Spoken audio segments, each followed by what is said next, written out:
शराब में कभी नशा था ही नहीं, हम तो तन्हाई भूल जाना चाहते थे।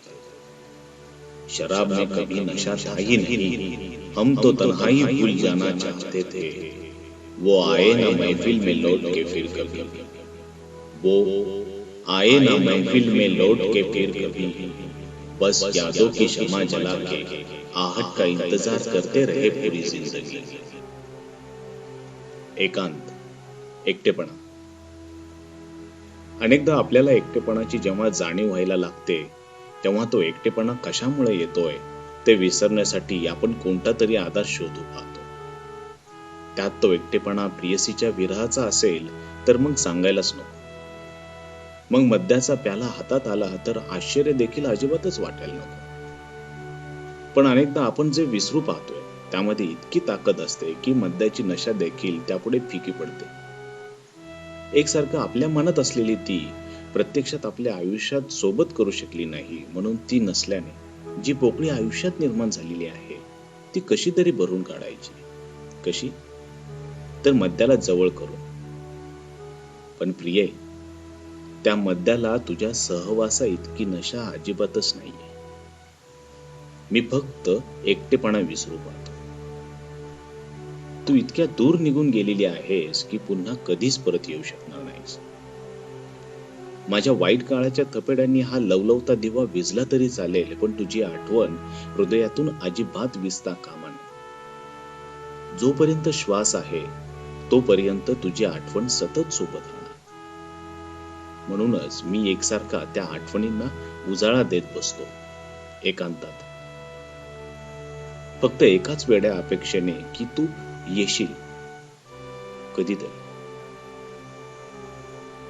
तमन्ना तेरे आने की इस कदर क्षमा बन के जलती रही कि हम जाम होठों से जुदा न कर पाए रात. तमन्ना तेरे आने की इस कदर क्षमा बन के जलती रही कि हम जाम होठों से जुदा न कर पाए रात. उल्फते गम नासुर हो गए इस कदर के, उल्फते गम नासुर हो गए इस कदर के, ए इखलास हम शराब को ही दवा समझ बैठे. भ्रम. अनेकदा आपल्याला एखाद्या गोष्टीचा इतका भ्रम होतो की ती गोष्ट कालांतराने खरी वाटू लागते. पण प्रत्यक्षात नकळतपणे आपण त्याच्या आहारी कधी गेलो असतो हे आपल्याला समजत देखील नाही. मग तो भ्रम प्रियसीच्या येण्याचा असेल तर या भ्रमापायी तो रात्रभर मद्याचा प्याला रितास होऊ देत नाही. त्याला एकसारखं वाटत राहतं की ती मला भेटायला येणार, पण ती येतच नाही आणि खरं तर ती येणारच नव्हती. आता ते दुःख सहन करण्याच्या पलीकडे गेलंय. मग ते विसरण्यासाठी तो मद्याला जवळ करतो. त्याला एकसारखं वाटू लागतं की ती न भेटण्याचं दुःख विसरण्यासाठी मद्य हा एकमेव पर्याय आहे. फक्त पर्यायच नाही तर एकमेव औषध देखील आहे. जसं आपण बऱ्याचदा म्हणतो गम की दवा रम. पण इखलास, तुला देखील माहितीये की हा निव्वळ भ्रम आहे. लुटाकर अपने ही टूटे दिल की कैफियत जमाने में खुद तमाशबीन बन बैठे. लुटाकर अपने ही टूटे दिल की कैफियत जमाने में खुद तमाशबीन बन बैठे. उन हंसते हुए मासूमों को क्या पता, उन हंसते हुए मासूमों को क्या पता बिछड़ने का दर्द क्या होता है. विरह. अनेकदा एखादा प्रेमभंग झालेला प्रेमी आपल्या प्रियसीच्या अचानक सोडून जाण्याने खूप व्यथित होतो. एकेकाळी जिला आपण आपले सर्वस्व मानले होते ती आपल्याला सोडून गेली याचे दुःख तो पचवूच शकत नाही.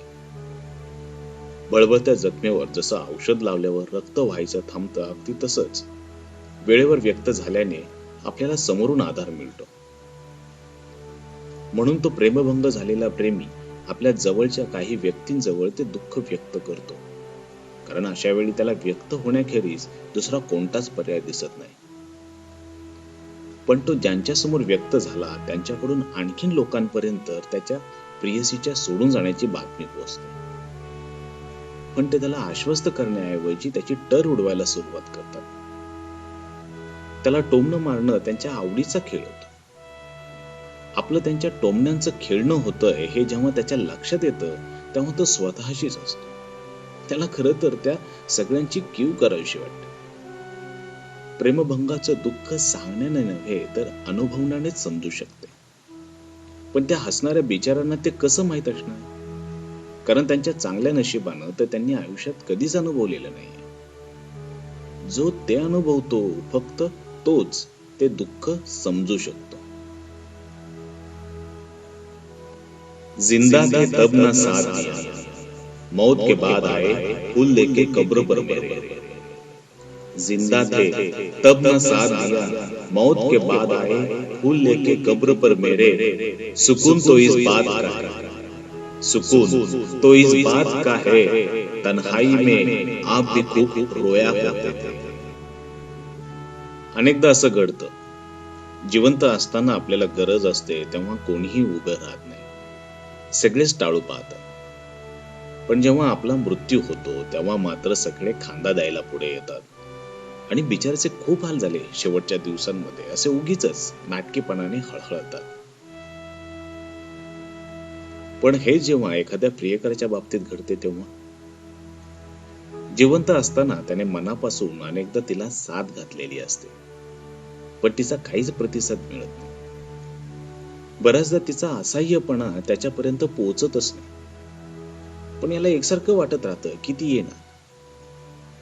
तो जिवंत असताना त्याचा आत्मा फक्त त्याच्याच शरीरापुरता मर्यादित होता. पण मृत्यूनंतर त्याचा आत्मा त्याच्या शरीरातून मोकळा होतो आणि तो सर्वप्रथम तिला एकांतात पाहतो तेव्हा तो थबकतो. त्याला इतके दिवस वाटत होते की त्याचे प्रेम एकतर्फीच आहे की काय, कारण सुरुवातीच्या काळात प्रेमाच्या आणाभाका दोघांनी सोबत घेतलेल्या होत्या. कधीही एकमेकांची साथ सोडायची नाही अशी शपथ देखील घेतली होती. पण ती आता कायमची दुरावलीये तर ती नक्कीच मजेत असणार आणि माझा मात्र इथे विरहाच्या दुःखात तळमळत शेवट झाला. इतके दिवस तिच्यावर न येण्यामुळे चिडचिड करणारा तिला एकांतात रडताना बघून काहीसा सुखावतो यासाठी की त्याला आपले प्रेम एकतर्फी नव्हते याचा आनंद होतो. फक्त तोच एकटा विरहात रडत नव्हता तर ती देखील त्याच्यासाठी इकडे एकांतात अश्रू गाळत होती हे पाहून त्याचा आत्मा समाधानाने मुक्त होतो.